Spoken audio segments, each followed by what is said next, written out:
And we're back for the first review of 2019.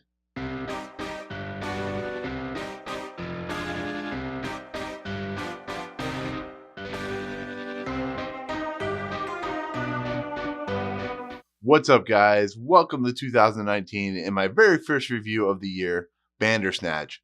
So this isn't a normal movie. It is directed by David Slades. It stars Fionn Whitehead. It stars Will Poulter.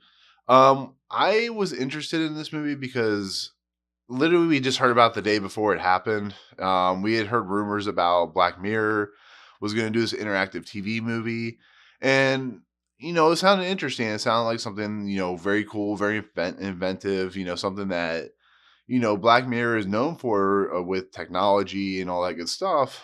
Well, on December 27th, they released a trailer for this movie, and we're not sure what it was. And then on December 28th, we got everything that was revealed about it. Of course, it was an interactive TV movie. And I wanted to talk about this because I felt this was an interesting way to do a movie. Basically, it starts out with Fionn Whitehead. He is a computer programmer. He is hired by this company that creates these crazy video games.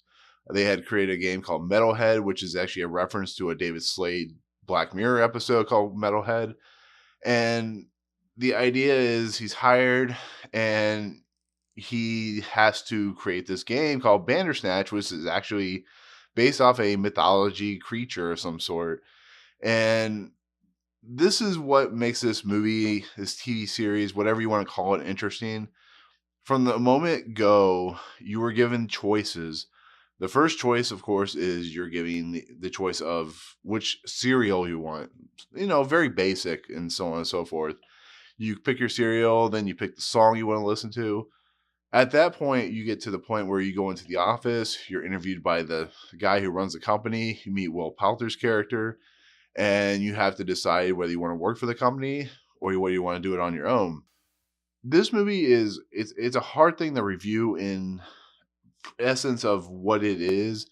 It's a very basic story of a kid kind of going insane from trying to create this, computer game where it has choices. He starts to unravel, things about his life, and you start seeing things that happen.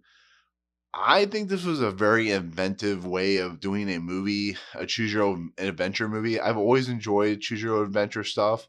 You see stuff like Escape from Monkey Island, that type of thing. This has kind of like a Wolfenstein Monkey Island type of scenario.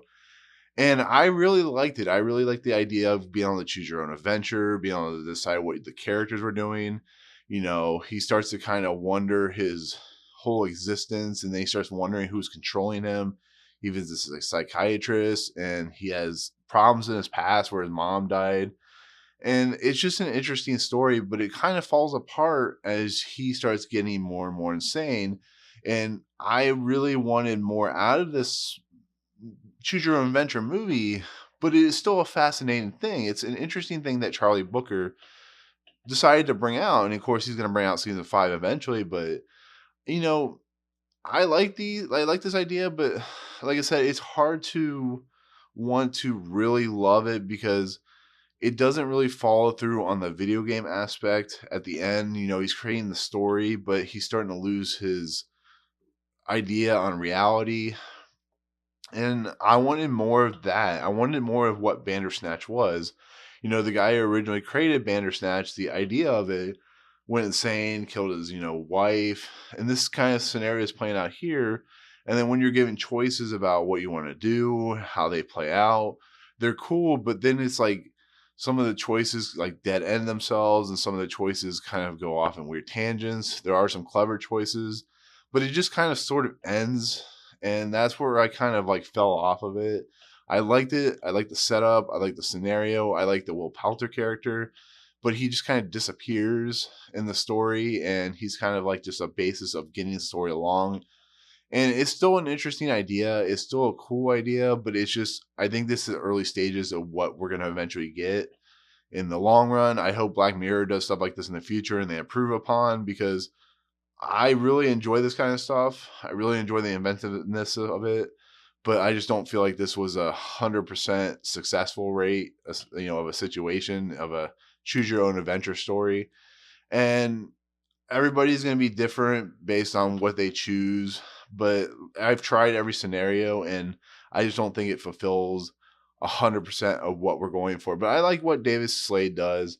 You know, I've never been the biggest David Slade fan. I'm not a huge fan of Hard Candy or 30 Days of Night, but I enjoy Metalhead. I think it's an interesting story of robots gone chaos. And then I like Charlie Booker. I like, Black Mirror. That's the only reason I watched this movie. So, but that's it. Like I said, it's interesting. It's fun to kind of play through, but I just didn't think it was 100% successful, if that makes any sense. So, but that's it. That's going to be my take on Bandersnatch. I hope you enjoyed it. As always, if you like what you see, remember to rate, subscribe, check out the YouTube channel, Facebook, and Twitter. Comment below if you've done anything like this before. This is similar to a Telltale game, but just more basic. They put Minecraft story mode on there, which is kind of interesting. I tried that out a little bit, but I never got really much into it. But otherwise, let me know in the comments below what you think, but we'll see you on the next video. Boy, that was a fun review, wasn't it? Guess what? You got 2 videos to choose from now. Come on, choose one. What are you waiting for? You got this one and this one. Guys, the clock is counting down. Choose one. What are you making me wait for? Choose one.